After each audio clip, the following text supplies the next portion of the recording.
rainy outside today, which means ponytails and reading. Hey guys, it's Sarah and I'm here today to do a tag video. I am going to do the try a chapter tag, and this was created by BookParadise, so I will leave her link down below so you guys can go check that out. But the basic premise of this tag is to choose. Normally people are choosing about 5 books and they are reading the first chapter of each book, and then from there seeing what they want to continue reading or what they're going to, put down for now but maybe go back to later. So it's basically kind of trying to help you figure out what you're going to read next. Now, if you've been here a while, you're probably saying to yourself, but Sarah, you tried this before and you didn't even read the book that you picked. And you are right. However, this time around, I'm going to do something a little bit different.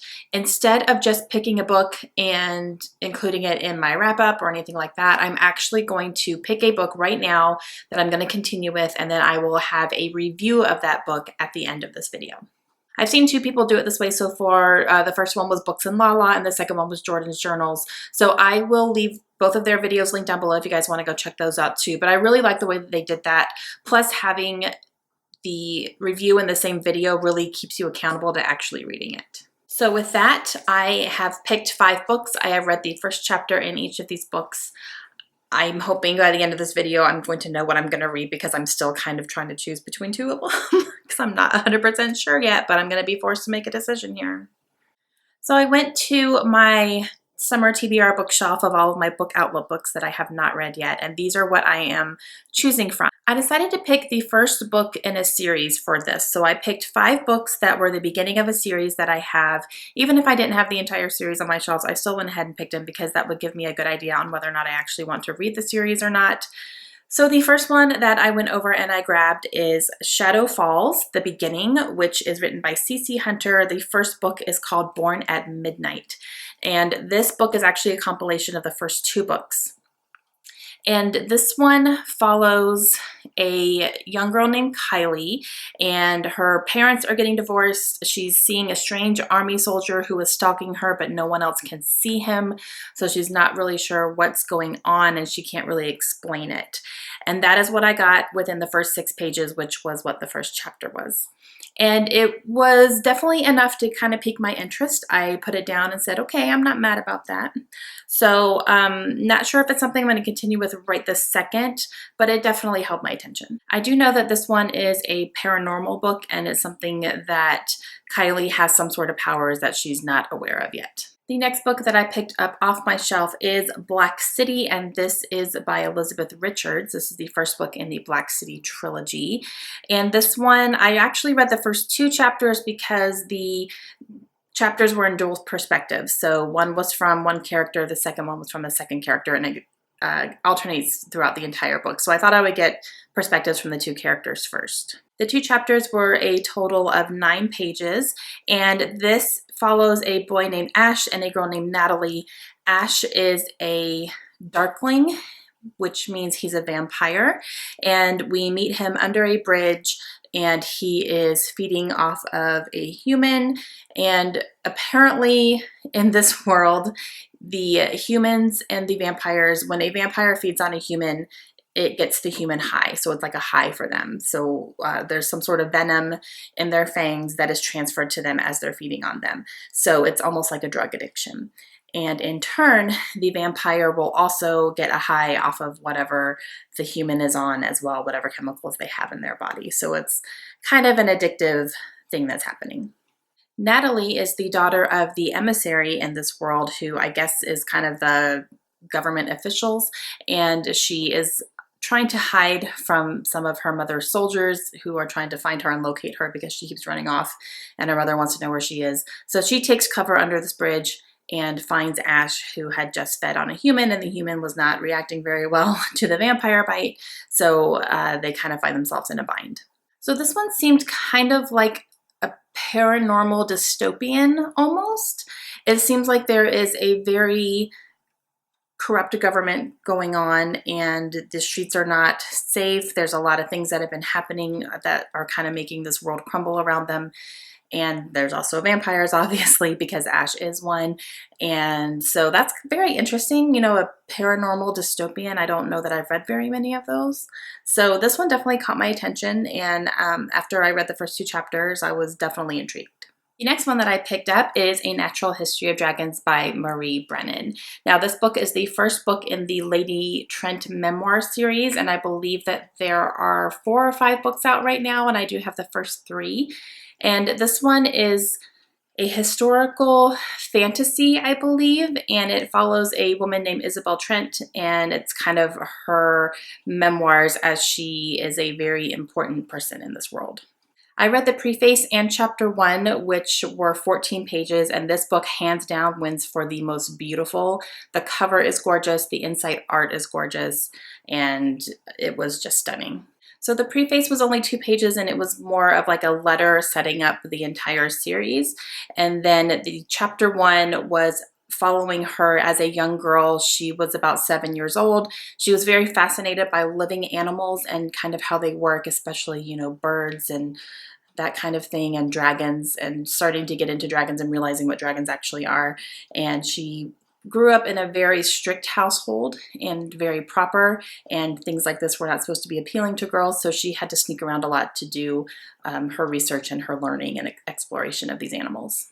So this one was definitely interesting, and it was really, really well written. My issue right now with this is I feel like this one is going to be heavy, and it's going to take me a little bit to get through, just because the writing is going to be pretty dense, and it's going to kind of take me a little bit to decipher everything. Even with the maps and everything in here, there were a lot of words that I was like, oh, I don't know if I can pronounce half of those. So we're going to have to see how that goes. But I think as of right this minute, it's something a little heavier than what I'm looking for. I'm kind of looking for something that I'm going to be able to get through a little more quickly. So definitely intrigued me, and I'm, you know, really excited to read this one day, but I think right now it's not quite what I'm looking for. But this will probably be something where I need to, you know, read a couple light things and then read this and then read a couple light things, because I just feel like this is going to be pretty heavy on the content. And the next one that I picked up is the Lux series by Jennifer L. Armentrout, and this is, again, a combination of the first 2 books in the series.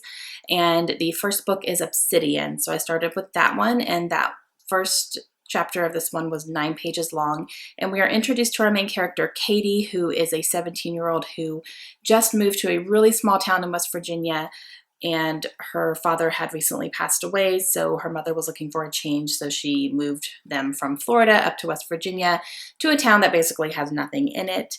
And she ends up meeting the boy next door when she went to go ask him a question about the town, and he was very beautiful and also very mean to her. And that's literally all that happened. I know that this book is a sci-fi book, so I know that the boy is an alien, and I know that they end up forming, you know, a relationship. So this is definitely going to be something that's going to probably be interesting and have some high points of, you know, action with, you know, the aliens and everything, which should be cool, but it's also going to be a little bit fluffy. So a little bit more into what I'm looking for, but I didn't get a whole lot out of the first chapter. But I did like her writing a lot. She made me laugh a couple times, you know, just with some of her phrases and stuff.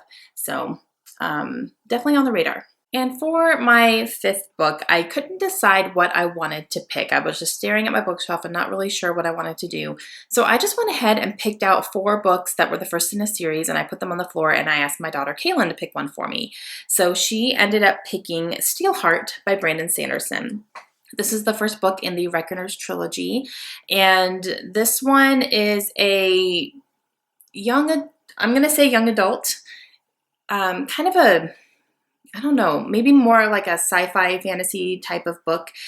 In this, I only read the prologue because the prologue was 16 pages, and after I read the prologue, I felt like I had enough to, you know, decide whether or not I wanted to go on. I didn't feel like I had to read the first chapter as well. It gave me a good indication of what the book is going to be about.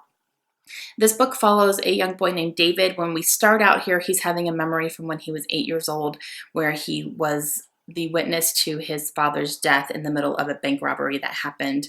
Now, the person who was robbing this bank was called an epic, and an epic is someone who has superhuman powers. This epic in particular was able to actually point to people and turn them into ashes and kill them.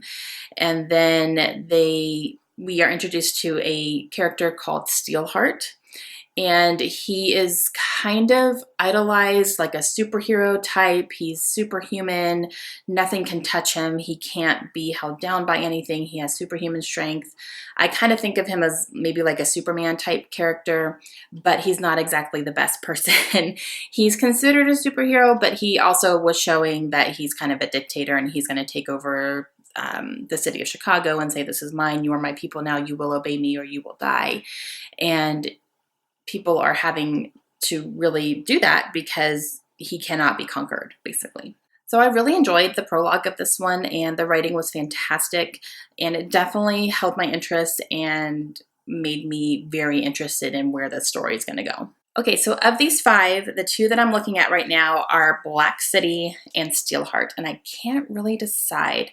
Do I want a paranormal dystopian, or do I want a superhero but not really dystopian?